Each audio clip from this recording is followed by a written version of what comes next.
ndati chiwenga zvanaka, chamisa zvanaka, rwendo rwedu rwanaka, rwendo rwedu rwapfava zvokuti takandorwa hondo takazodawo tikadawo zvatinoita zviyazvi kutamba, nokuti generation yakarwa hondo yakapera kusisina ba. Tangongobatsirana naMudzara Saudi tichiita zviri pamutemo kuti tibvise mhandu idzi. Kulian TV atibatike zvechobu Mangwanani akanaka maZimbabweans. Tinoti tikamboti reve tozouya todzoka kuvanhu tichitaurirana zvinhu zvedu kuti zvibude zvakanaka. Tsamba yedu iya takataurirana naTsimba Mutota kuti iendeswe kumapurisa for the mass action and stay away. Yakaendeswa. Zvino mapurisa ane madhimanzi akaitawo ari kuti tsamba iyi ngaispecifaye kunatsa kudonongodza kuti nzvimbo yakati neyakati neyakati neyakati ndiyo yatichaita mass action. Mutsamba muya mucharangarira takataura kuti all cities, all towns, all growth points, all townships and all streets. Ava vanga vachiti izvo natsai kureva kuti pakati nepakati nepakati nepakati kuti gogo yako iapprova. Zvino ndaudzawo mukuru wedu, komanda wedu Ageza nezvenyaya iyi, vati tinogadzira. Asi pane shoko rimwe ravanitaurira pano, vari kuti ngapave nekubatana pakati pevanhu veZimbabwe kusvika vanhu vagona kuita chirwirangwe. Hanzi 99% yavanhu vari munyika ino fed up. Icho chokwadi chiri pachena. Kunyange vari muZANU-PF vacho vanonzi vava fed up. Ndo zvandiri kuudzana navo panapa. Zvino vanoda kuti tese tizive kuti we are our own liberator. Hakuna munhu angabva kudenga uko kuzouya kutinunura. Isu pachedu tinobva kuacta kuti tizvisunungure munhapwa hwatava nahwo, tichiva nhapwa dzemwana wamai vedu Mnangagwa. Saka hatingakundwi hama dzaMwari. Kana pane vaya vanotarisa National Geographic inoratidza mhuka dzichifamba zvadzinoita behavior yadzo musango, ini ndombotarisawo, ndine mukana wekutarisa zvinhu zvakadaro. Ndinoona kune chipukanana chinonzi zvima wild dogs zviya izvi, zvimbwa zvomusango zviya zvina mavara izvi. Zvipukanana izvi zviduku kudai, zvidiki zvisingaiti. Asi ndakazviona zvichiwisa shumba ichidonha nezvimbwa izvozvo. Zvinoita sei zvimbwa izvi kuti shumba idonhe? Zvinoti kana zorwa, aiwa panoita confusion, hakuna chinosara. Chikaona kuti nakungwa chinobita chichotiza chodai chodzoka chichinda kumakumbo chidai chichiruma chinhu, zvichiruma zvokuruma zviya kusvika shumba yati zokoto kudonha pasi. Nokuti shumba haizogoni kuti ikaruma ichiyoruma ichitanduka chidarira, nokuti speed yazvinouya nayo ndeye pamusorosoro.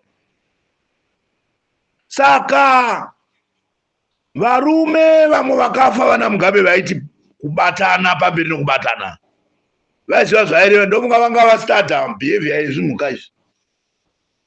Zvipukanana izvi zvinouya zvesuwa kuuya zvakananga pashumba, kusvika shumba yadzova, kusvika yavata, kusvika yarumwa, kusvika yaryiwa kupera kuti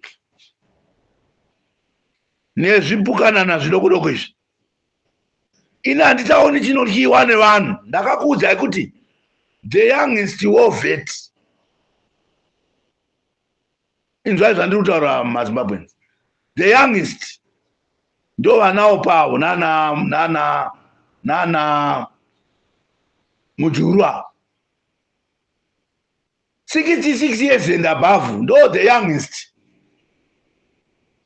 Zvokuti takandorwa hondo takazodawo tikadawo zvatinoita zviyazvi kutamba nokuti generation yakarwa hondo yakapera kusisina ba zvanguva zvikuru zvavo zvongonyepawo izvi zvinotaura nemamwe makuru akangosara wawa uda kutoendawo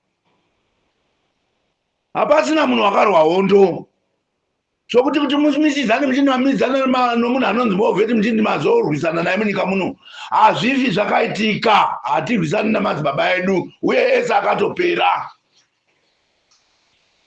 Hakusisina vanhu vakadaro. Saka ndiri kuti kuZimbabwe musatya hama dzangu, ngatirege kutya kuite kushoma, nokuti vanhu vamunotya mufunga kuti variko hakuna.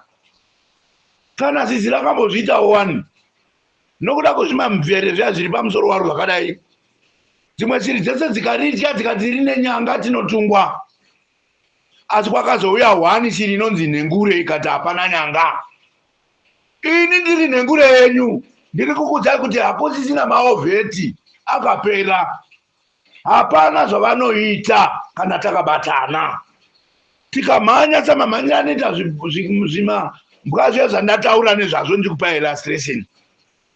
Takananga pashumba inodonha chete. Ndiri kuti kudiko mamhanyira acho ndiwo iwawa tiri kutaura aya okuti takaisa application yedu zvakanaka, iri pamutemo, iri backed neconstitution. Hakuna zvinozoitwa neshumba iyi, hakuna. Ndinzwei zvakanaka vanhu veZimbabwe.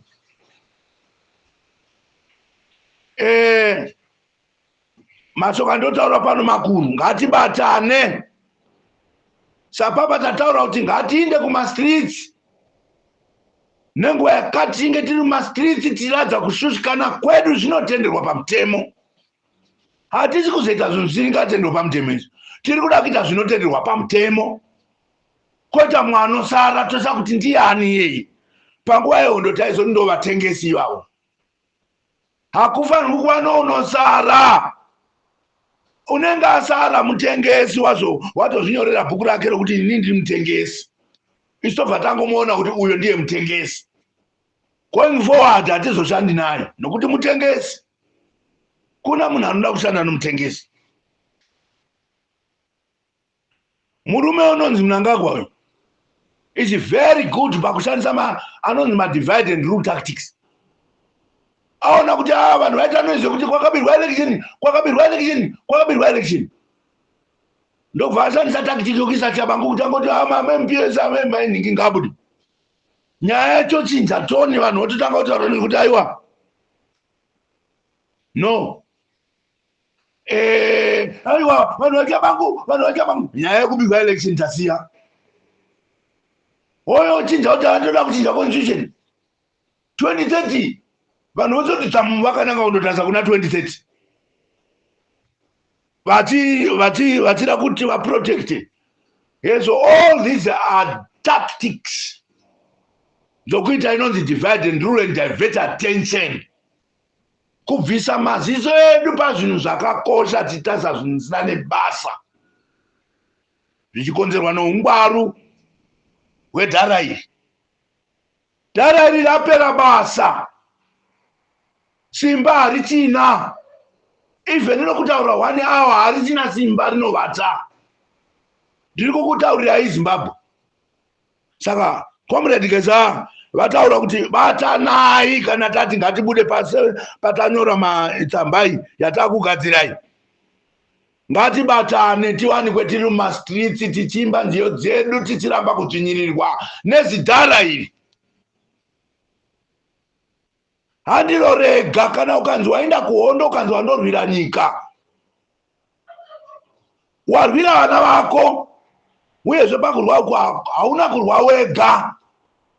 Vese vaipasadza vairwa. Vese vaimanya kundotasa kuti muvenga akabata tombo chipi vairwa. Vese vaikupai zvokufuka vairwa. vese vaimba nemi pamapungwe paya vairwavo zvokuti kuti ndindega ndairwa uri kuzvinyepera hama yangu munangako. You are lying to yourself. Uri kungoita chete kuti shungu dzavanhu dzikwirire munyika. Hatizvidi zveshungu. Takangotabvira kuudza vana kuti aiwa ngatite zviri pamutemo. Vamwe vachibuda mate chaizvo kuti no ngatitewo zvisizo. Ndototi no, tinoda zviri pamutemo.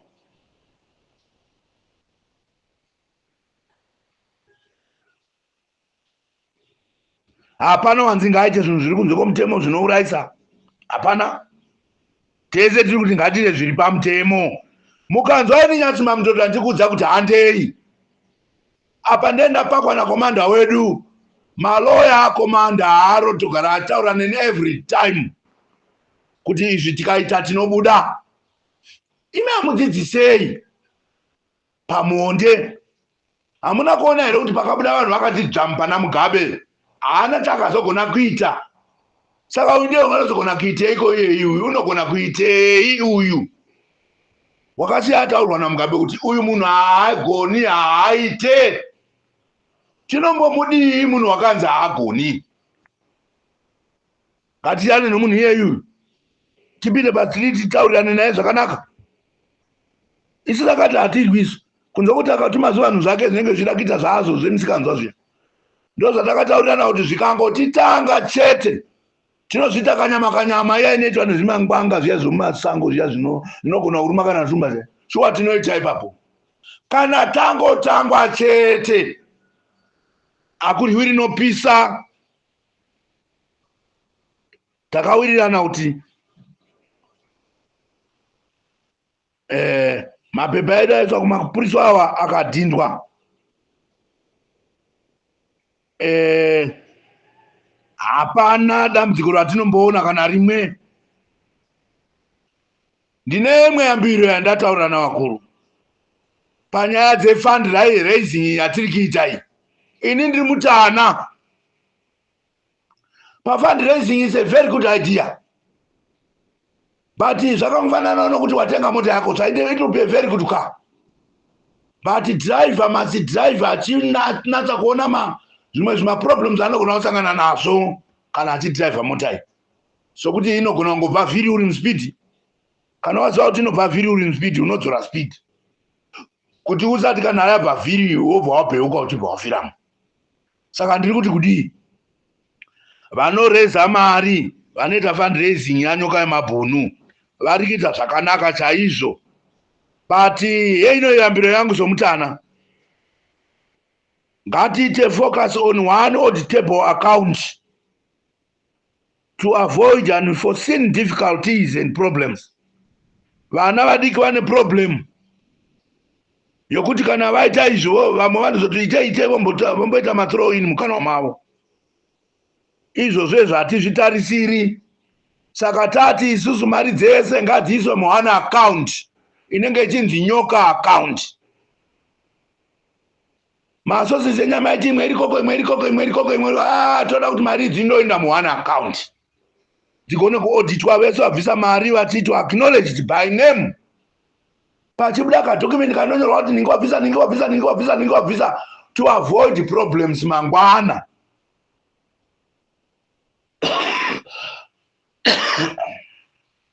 Vamwe vanogona kuretsa kundinzwa ipapo. Kuti asokuti ndiri kuti mari ngadzisabviswa. Ini ndakatobvisawo ini. Indakabvisa $50. Kamukabvunza kamba kwanorizwa kuti mari ndakatobvisa ndikatomupa $50. Kwete 50 yekuti ndakakanda iri 50. Ndakakanda yakati wandei kuti kuzosara itoreke iri $50. Towards that move. Asi heino ndatinini. Ngatiite all these things zvive ne-one account. Vanobvisa vese ngavaite coordinated pave ne-one account yavanoaudita together vari vese. Kwete kuti wozo ndatopa lawyer uyu wakadai, uyu woti ndazoshandisa kudai ndikadai ndikazoisa zvipete kuti ndifambe ndinje pakati. Aiwa. Kana munhu achida kubatsira ngave mubatsiri. Kwete kuti munhu anoda kubatsira kuti agowana pokuryira.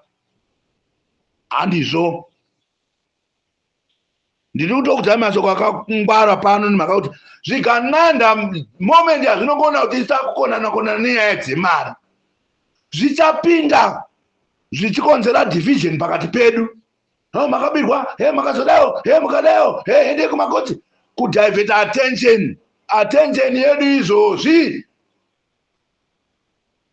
ngeyekuti Emerson Dambudzo Mnangagwa aite lawfully step down. We are tired of him. How do we do that? By doing exactly what is in the constitution, by mass action which is lawfully registered,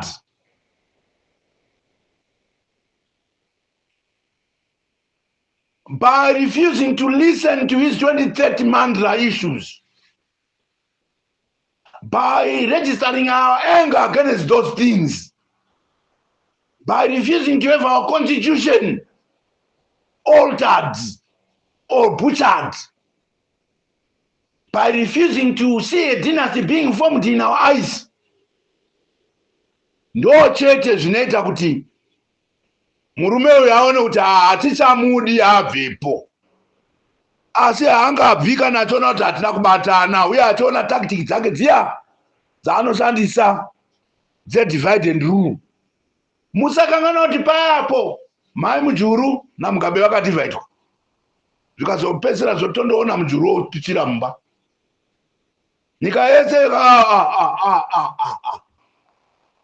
munozona kungokanuka tichikanuka asi tizvo hedu chinokuvadza vanhu. Tati isisu divide and rule tactic must never work in this generation. Uyezve tati hakusina eniwo veteran ane simba, hakuna. Zvatinotya zviya kuti tikaenda musiriti tinourawa, havatiurayi kana tiri pamutemo. Kana vada kuzotiuraya vachida kutiuraya saizvozvo, ndopototanga kudzoserana navo kuti vatoona kuti havasina simba. Tati havadzoseri vanhu ava kunyepa. Kuna kana wana anogona kudzosera Zimbabwe ino ina vafana vadiki vandoona ini ndatova mudhara ini musatombondityira. Tangangobatsirana namudhara Geza uyu tichiita zviri pamutemo kuti tibvise mhandu idzi dzatopanduka kupanduka chako nokuba. Aiwa hatichadi kubirwa, hatichadi kudhererwa, hatichadi kuudzirwa zvokuita. Ngatibatane Zimbabwe. Ndinotozviona nyangwe namanambasi avanhu vakauya pamusi watakataura zvetsamba yakaenda kumapurisa. You know, tinosirejista kuma 97,000 people vachiuya apa paplatform, but apa pakaita ndofunga 34,000 people only for this, which is to me and to mukuru zvinotarisa kuratidza kuti we are not united. Ndozveka zvinongoonekwa apa. Saka tikaonekwa kunzi we are not united, moda kuti mukuru auye agozoita Messiah tine one chete, Jesu. Isu ngatibatsirane, iyo wakati unobatsira anozvibatsira Mwari. God is with us, I am telling you. Tinogona kuita senonzi we are few in number, but influence yedu is backed nengirosi dzaMwari. Paunoona one, it's a million one year. Saka ndati hama dzaMwari, ndati takugadzira tsamba yodzokera, isu zvanzi tibatane. Ndakanzwa Saru vakataura nyaya dzokubatana, vanodzitaura vafana ava, so havanati kuna sokuti nayo iyo nyaya yekubatana. It's very important, I support him on that. Mwana waGeza anotaura futi nyaya dzokubatana. Siyanai nokutaura tunyaya tokutukana mani, nokushora zvaitwa nomumwe nokutuka maZimbabwenzi. Munovatsamwisa mani. Ndo vanhu vatinoda ava, musavatsamwisa ba. Rinonyenga rinohwarara rozosumudza musoro rawana. maZimbabwenzi madai, mukazodai, complaints after complain. Kana uri baba a real father, haunga complain uchiti muneki chitondia azokonesa kundiwinisa zapano, onai muri kunzanzana maatanidzara uchudza vana. Aiwa, your duty is to bring food pa table pa vana vako, ndokuti vazozwa kuti tina baba ubaba hunotangira pakuti baba vanogona kuchengeta vana here. Zvino kana mukatanga kutuka vanhu vacho munoda kuzotungamira izvozvi. Ndikandidai iusadzodero muchingotukana pamhepo apa. Hazvitibatsiri ba. Venyu ndakakuudzai kuti musaita zvokutukana pamhepo. Kuna vamwe vakatopuwa pia ipapa yekutoti potse ukangodzokorora kamwe chete hatichatokunzwisisi zvachose. Ipapa tichiita manhingeda. Unonzwa vamwe vachiti aiwa mudharaka as long as uchitaura zvakama. Vakawanda, I have seen those messages and I have replied many of them. Zvichireva kuti gambakwe gadzirisa unhu hwako. Uri mwana wangu, gadzirisa unhu hwako. Wirirana navamwe, usatukana navamwe. Ita basa rako unyerere. Ita zvebasa. Usaita zviri kwese nebhozo kuti vanhu vanozokufungira kuti aiwa ona yapo wada pozita wanga utaura nini kopesera ndabatwa nemapurisa. Ndabatiswa newe. Aiwa. Izvo ndo zvatingatodi zvachose.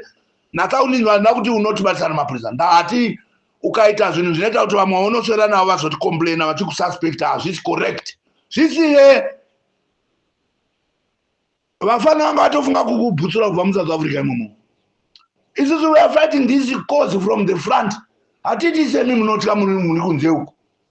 Motiza maenda kunze uko. Ini ndiri muno ini kana nda kundiuraya ngawe andiuraya. I am here to stay. In Zimbabwe to stay. This is not one man's country. It's not for one man. It's for all of us. Chinoya sinoona ini. Unoaresa kuya ndinodhonza zvese zviyakusara zvapasi. I'm telling you. Hazviitwi bherera pandiri ini. They have attempted. I got arrested. I'm back now. I'm there kicking. Saka vamwe vanotambudzana kutotambudzana zvinhu zvinani basa rizokishirwa noise. Uyu wazviti ndinonzi Nox. Those are inonzi noise yese iyoyo. Ina nambo zviti Nox handina ndakati nonzi Nyatsimba Mutota ini. Ndo zita rangu. Anoda kunditevera nganditevere ndinonzi Nyatsimba Mutota asingadi ngarege. Angatitevera kuti ndi Nox ngarege hake. Ozouyawo kana musoro wako wazokudza kuti shuwa vanhu havari kuronga zvino musoro. Tokuisawo paplace yako inokodzera munhu wakanonoka kusvika murevolution. Hazvina kumboshata wanhu. Takataura manje kuti takuzoisa kadhi apa membership. Izvo zvine tinotora mari kuchikwama chemembership. Tibatsira nyoka uyo. Ndakakuudza zviri kubikwa. Hatisi kuzotaura zvokungoti ndatataura totobva tasiya subject. Hatichinji subject. We continue with the subject yokubatsirana. Tinoida. Zvese maikoza munoita vakomana vari kuSouth Africa vese vana Saru vakava vana mwana waGeza mese vana Gambako zvamunenge muchiita kana muchiita zvakanaka apa. Iwe nana Client muchiita zvakanaka vana uyu Chatufa vana Bishop Nyamakanga. Zvese izvi zvatiri kuita asi tanga tingohukura tiri kure. Ngatisvike padhuze. Ngatisvike padhuze pechidhara ichi zviri pamutemo. Zvatinge tiita izvozvo. Hatisahukura tiri kure ba ngatisvike padhuze. Nyika yese. 1 week haiperi takati dzvamutiri. Haiperi. Zvakutoitika vana ziyambi namwe akadaro zvimwe zvikananda. Izvo zvinana wiki nero izvo. Nana uyu Sikoti zviri padhuze ndozvotolidha nomukadzi wacho uyo watilidha. Ya. Nokuti chidhara chagona acho kufunga we sympathize with him. Munhu arwara achida ba. Munhu anorwara zvichibva kuna kune zviri around him. Hachiusi kurwara. Hakuna munhu wana anochusa kurwara. Hakuna. Saka let's sympathize with him and tell him the truth. Kutaura kana ari baba vatora mwana mumusha vachinzi vanotora vachita mukadzi chiri chimwana chavo. Toza kuti baba mimi muri mhumi. Makutora vana muchirana navana. Chibvai apa hatisati kunzwa nezvenyu. Siyanai neutsvina iyo. Ndo zvatinovaita. Ndo zvatinoda kungoita mukomana unonzi Mnangagwa. Iye unozviziva. Anondiziva ini personally. Anozviziva pakaputsa achipisa madhizili taiva naye murume uyu. Anozviziva. Daiva yanhangu, yes. Asi anoziva kuti kana tasimuka izvozvi tibatana nana Chiwenga uyu nana Chamisa, pane chaakutobuda apa, hamusi kuona chete. Pane zviri kutoitika Zimbabwe. Pane zviri kuitika, asi kutoti ndimotokonwa kubatana apa. Ngatingobatana chete uyu, Chiwenga zvatonaka uyu, Chamisa zvanaka. Iwai mazuva vakuru mani kana ndati zvanaka ini. Ndati Chiwenga zvanaka, Chamisa zvanaka, rwendo rwedu rwanaka, rwendo rwedu rwapfava. Handei vakomana nerwendo, izvo zvitatosvika.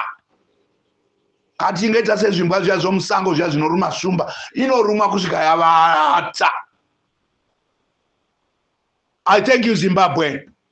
I thank you once again for following and listening to fruitful ideas. Hakuna chinouya nyore vakomana. Tinototi Sunday we have to work for our salvation. Hakuna kuti tingafunga kuti Chamisa ari oga ungatinungura kana Chiwenga ari oga anotisunungura. Haagoni kuzviita. Chinosunungura vanhu, simba revanhu. Ndosaka uya akazemba, simba revanhu muchariona, simba revanhu. Simba revanhu muchariona. Isimba revanhu muuwandu hwedu ndo zvinoita kuti tiite successful. I thank you, Zimbabwe. I thank you, everybody. I thank you, all the ladies in the country. I thank you, all the youths, even women and men. We are thanking you for the action that you are taking. We just want you to remove fear from you, from your faces, so that when we attack together in a team. We have to attack lawfully. It's not willy-nilly attacking in it one vanoda kuti ngatide zvomusango yati godai. No. Isu toda attack iri lawful yokubvisa munhu asingadi kubva padzigaro ngabve. Zviri lawful zvese zvakanyorwa pamapepa, tichinyora maapplication, tichiisa ikoko achiaproviwa, topinda musiriti yedu zvakanaka, unezenga auyawa hake achida kuti ndozvigona ndiri murume. Ipapo tomucastrata. Ndo zvinoitwa nevanhu vakaita sesu naNyatsima. We castrate, I tell you. Nokuti wanetsa vanhu. Tatu vati mbwa mupengo asiri munhu. We thank you. Nyatsimba Mutota speaking to you. Come back with your feedback to us. We are ready to receive and use, like you did during the time we wrote the letter. We corrected a lot of things after others had given us ideas. Keep on helping each other to come up with something that we say is people best, not something that is just coming from my head. No,